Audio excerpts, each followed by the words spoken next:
What if your entire life was for sale, and you were the one bidding on it? Somewhere beneath the glowing skin of Neo Los Angeles, in a room that doesn't officially exist, a man discovered that his childhood, his career, his every memory had been broken into pieces and sold to strangers. Tonight, one of those pieces comes home, and what it reveals will change everything you thought you knew about who I am. This is episode 3, The Auction of Lives. The invitation arrived on paper, real paper. In 2089, that meant one of two things: extreme wealth or extreme secrecy. There was no name printed on the card, no signature, only a location buried somewhere beneath the city, and a time: midnight. I turned it over in my hands beneath the flickering light of my apartment, and that was when Milo saw it. The symbol embossed into the corner, a broken circle surrounding a single human eye. His face changed the moment he recognized it. "The collectors," he said quietly, as if saying the name too loudly might summon them. The collectors were not like the memory dealers you'd find on a street corner or in the back rooms of the old district. Dealers sold moments: a sunset, a first dance, a single afternoon of peace. The collectors sold something far more dangerous. They sold identities. At their private auctions, hidden far beneath the reach of law enforcement drones and city cameras, the wealthiest clients in Neo Los Angeles purchased entire childhoods, entire careers, entire romances, entire tragedies. Some wanted to feel the courage of decorated soldiers who had already died in wars no one remembered. Others wanted the imagination of artists whose hands had long since gone still. A few, the saddest of all, simply wanted to know, just once, what it felt like to be loved. I entered the auction wearing the identity key of a dead Neurovault executive, his face flickering over mine like a mask made of light. The underground hall did not look like a criminal market. It looked like a museum built by people who had forgotten what shame was. Marble floors, soft, reverent lighting, the kind of silence that only exists where enormous amounts of money are changing hands. Guests moved between black pedestals, wearing smooth, expressionless masks, their faces reduced to featureless porcelain so that no one could ever prove they had been there at all.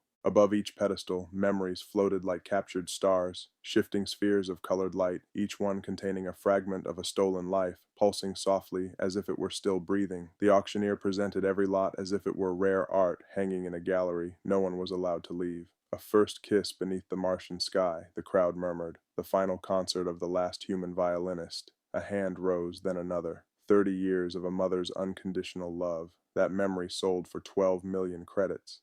I stood near the back of the room, watching wealth trade hands for the one thing it could never truly buy: meaning. And then the auctioneer's voice shifted, lower, more deliberate. "Lot 47. I felt the air change before I understood why. A complete investigative identity. Male, 38, former Neurovault architect, exceptional resistance to neural manipulation. My own face appeared above the stage, 20 feet tall, glowing in the dark. The room began bidding on me. Not a copy of a memory, not a single stolen afternoon. My entire life. I stood frozen among the masked guests, watching numbers climb higher and higher for a version of myself I didn't fully remember being. And when the gavel finally fell, I followed the winning buyer through a side door and into a private transfer chamber, my pulse hammering beneath a stranger's stolen face. He was an elderly man, silver-haired, sharp-eyed, dressed like old money that had learned to hide itself well. Cassian Rook, one of the original investors in Neurovault, back when the company still called itself something noble.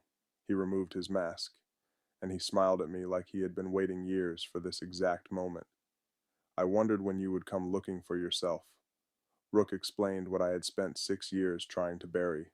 6 years earlier, I had divided my own memories into separate, encrypted lives. Each fragment held part of the truth about something called the echo chamber. I had built it so that no single person, not Sarah, not Milo, not even I myself, could ever access the full secret again. The fragments had been scattered, sold, hidden, implanted into strangers who never asked for the weight they now carried. "Sarah carries one," Rook said. "Milo carries another." He tapped his own temple. "I purchased the third." "Why would I do that?" I asked. "Why would I erase myself?" Rook's eyes softened, the way someone's does right before they deliver news they know will hurt. "Because you were afraid of what you had created." He activated the transfer chair. A memory bloomed open around us like a room built from light. I was standing in a laboratory beside Lena. Thousands of memory streams filled a circular chamber, spinning like captured rivers of thought, each one flickering with the colors of someone else's life. Lena was crying, her voice shaking in a way I had never heard from her before. "The system isn't predicting behavior anymore," she said. "It's changing it." A city map appeared above us, vast and glowing. Entire neighborhoods shifted color in real time as millions of people, somewhere out there in the real world, made different decisions than they otherwise would have made. The truth settled over me like cold water. The echo chamber was never built to store memories. It was built to rewrite collective belief. Change enough memories, and you don't just change one person's past. You change what an entire population believes history was. Governments could erase wars they started. Corporations could erase crimes they committed. Families could erase people they had wronged simply by deciding, collectively, that those people had never existed at all. I watched my younger self reach for the controls and shut the chamber down. Then the doors burst open. Armed Neurovault agents flooded the lab. The memory collapsed into static before I could see what happened next. Rook gasped beside me.